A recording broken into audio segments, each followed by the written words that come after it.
ছোট পিকু আজ খুব খুশি। অনেক যত্ন করে আঁকা একটা ছবি নিয়ে সে স্কুলের পথে যাচ্ছে।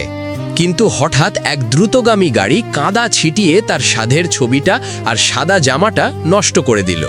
স্কুলে নষ্ট ছবি দেখে শিক্ষিকা তাকে খুব বকলেন। অভিমানে আর অপমানে পিকুর মনটা ভেঙে গেল। কিন্তু পিকু হার মানল না। বাড়ি ফিরে সে নিজের জামা ধুয়ে পরিষ্কার করল আর মনে মনে প্রতিজ্ঞা করল, নতুন রং কেনার টাকা জোগাড় করতে সে দোকানে ভারী বস্তা বয়ে হাড় ভাঙা পরিশ্রম শুরু করল। অনেক কষ্টের পর টাকা জমিয়ে সে দোকান থেকে তার পছন্দের রং আর তুলি কিনে আনলো।